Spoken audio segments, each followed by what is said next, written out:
You're locked in with Kemi and this is Grind Theory. I'm a mom, a veteran, a coach, and a woman who's rebuilt herself from rock bottom more than once. But this podcast isn't about my story. This is about you.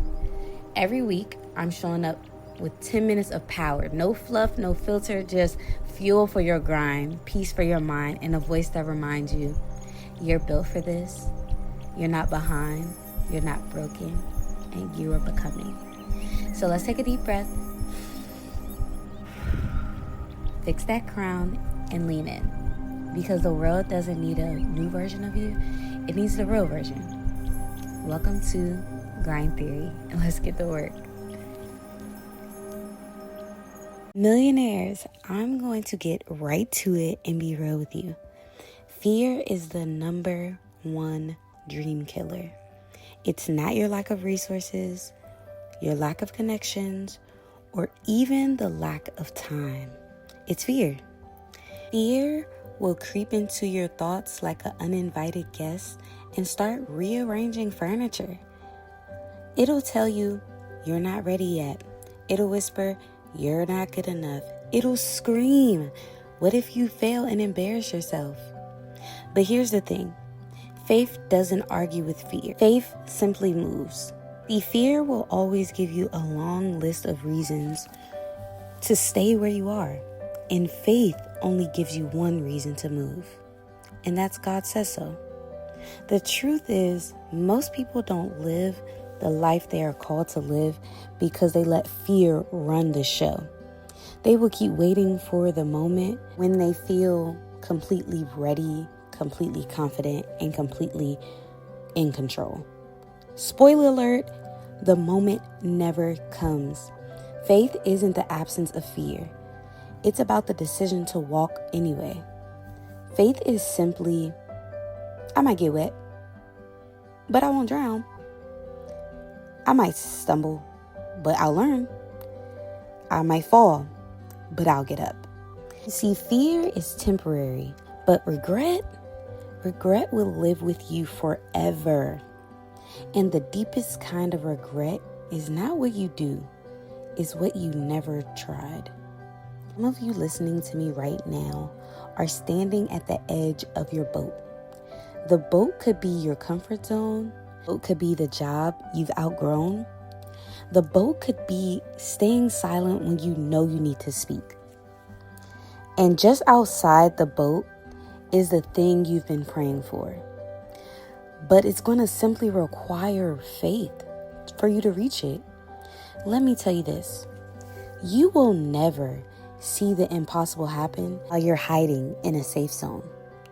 Faith will always feel risky. It'll always look illogical.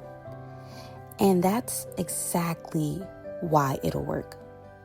Because it forces you to rely on God and instead of yourself.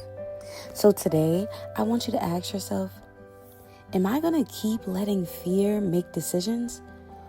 Or am I going to let faith move my feet?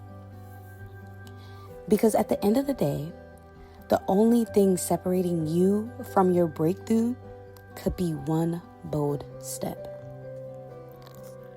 Now let's hop into the word. Today's word is going to be titled, Let's Walk It Out. It comes from Matthew 14, 22 through 33. It's one of my favorite passages when it comes to faith. The disciples on the boat, in the middle of the night, in the middle of a storm, the waves are rocking the boat and the wind is loud. Visibility is low, but fear is high. When Jesus shows up, walking on the water, now, instead of being relieved, they thought he was a ghost. Why? Because fear will distort your vision.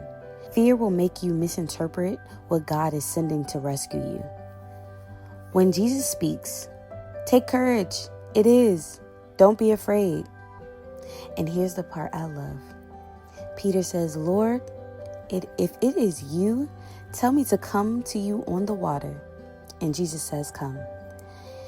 Peter steps out of the boat, and for a moment, doing the impossible, he is walking on the water in the middle of a storm. Why? Because he was focusing on Jesus and not the storm. But when Peter does what we all do, he starts looking at the waves, listening to the wind, analyzing the risk. The second his focus shifted from faith to fear, he started to sink. And here's the good news. Peter cries out, "Lord, save me, Lord, save me." And Jesus immediately reaches his hand out, not for another lecture, not after making him struggle a little longer, immediately.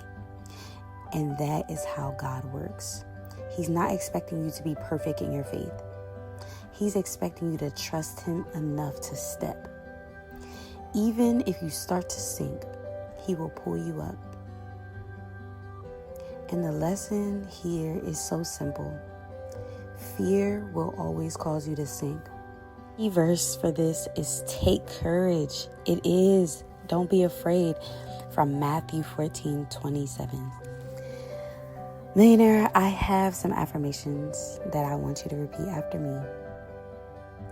I chose faith over fear.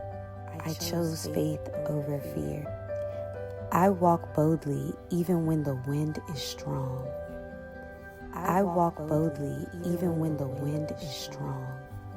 God is my anchor, my guide, and my rescue. God is my anchor, my guide, and my rescue. Before we get out of here today, I have a journal prompt for you. I want you to write down exactly what you're afraid of and be specific. Next to each fear, write what faith says about it.